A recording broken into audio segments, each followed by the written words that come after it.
Why stability feels like proof.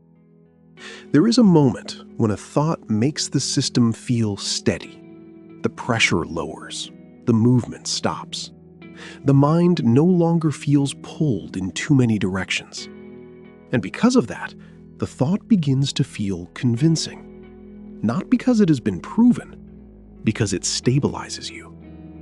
This is where the mistake begins. The mind starts treating inner steadiness as evidence. It says, if this makes me feel stable, there must be truth in it. And maybe there is. But stability is not proof. Sometimes a thought feels stable because it is accurate. But sometimes it feels stable because it protects a familiar structure. It keeps the situation from opening too much. It reduces the discomfort of not knowing. It gives the mind something solid enough to stand on. And once the mind can stand on it, the thought feels more real, more trustworthy, more complete. But what feels complete may only be what finally stopped the inner shaking. That is the hidden error. The mind does not only ask, is this true? It also asks, can I feel stable while believing this? And when the answer is yes, stability starts feeling like proof. This is why stability can become so difficult to question. It does not feel like an argument, it feels like ground. The mind finds a thought that makes the inner world less unstable, and then it begins to build around it. More meaning, more confidence, more trust, more reasons to keep that thought in place. And because the thought keeps everything steady, the mind begins to treat it as if it has already earned its authority. But often, that authority comes from relief, not from examination. The thought made things feel less open. It reduced the movement. It gave uncertainty a smaller shape. And once uncertainty became smaller, the mind started feeling as if truth had become clearer. This is the confusion. The system feels safer, so the thought feels stronger. But strength is not always accuracy. Sometimes a thought feels strong because it has been tested, and sometimes it feels strong because losing it would make the whole system start moving again.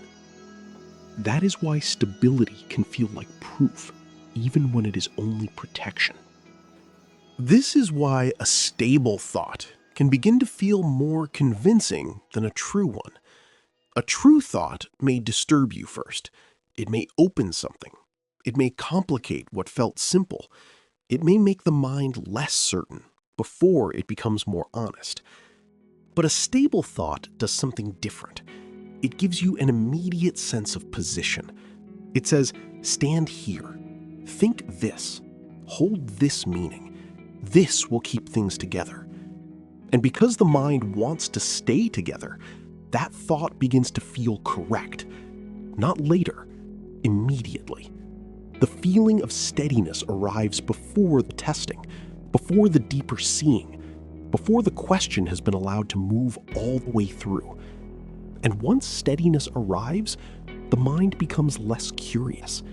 It already has what it wanted most, a place to stand. This is how stability turns into evidence.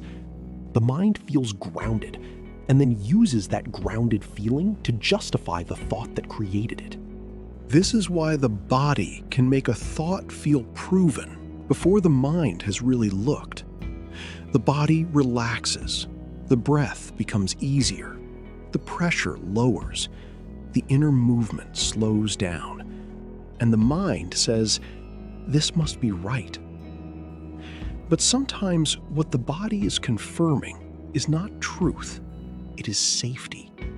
It is saying, this thought makes things less threatening. This thought gives me a shape I can hold.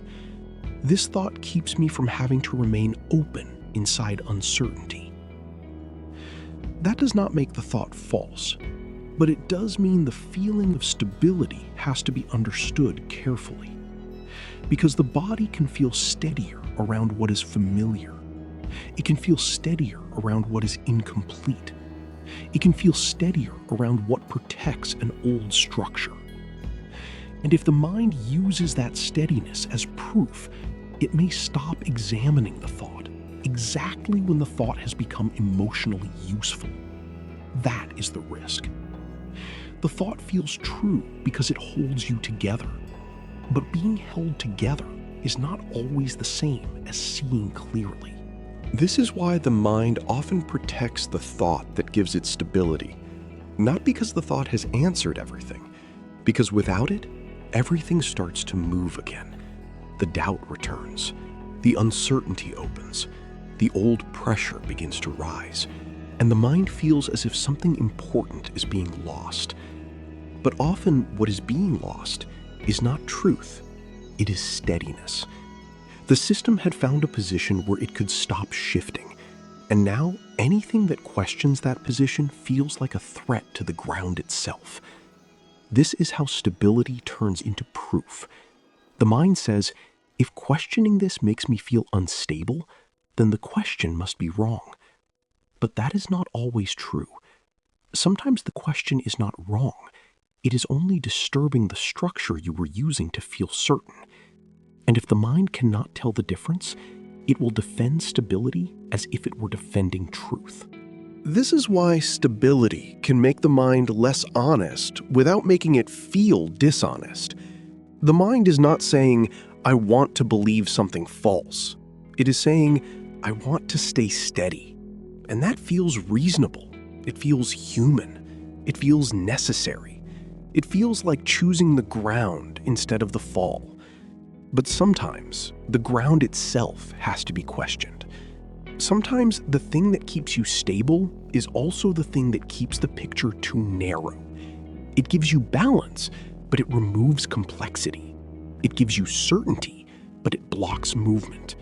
It gives you a position, but it prevents you from seeing what does not fit inside that position. This is the quiet danger. A thought can hold you and limit you at the same time.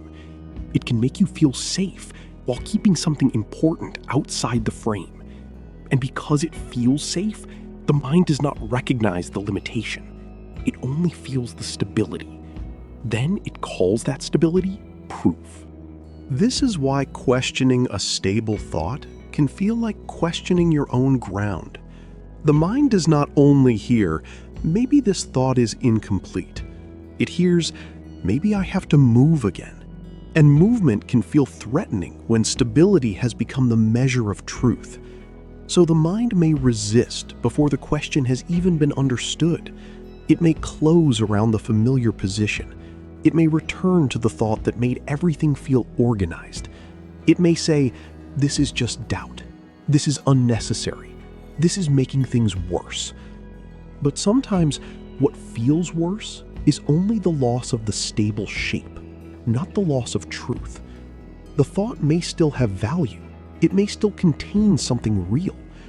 But if it cannot be questioned without the system feeling endangered, then its stability is doing more than supporting clarity. It is protecting itself. And when a thought protects its own stability, the mind can confuse the comfort of keeping it with the proof that it should be kept. Once this is seen, stability loses some of its authority. Not its value, its authority. You can still appreciate the thought that helps you feel steady. You can still notice the relief it gives. You can still let the mind rest for a moment inside something that feels organized. But now, you do not have to treat that steadiness as proof. You can ask, is this true, or does it only make me feel less unstable? That question matters because it creates space between the thought and the stability attached to it. The thought can remain, but it no longer gets automatic trust just because it holds you together. And in that space, clarity becomes possible. Not by rejecting stability, but by seeing that stability is only a feeling inside the system. It may point toward truth, but it does not prove it. The mind becomes clearer when it can feel steady without needing steadiness to decide what is real. This is inner cognition.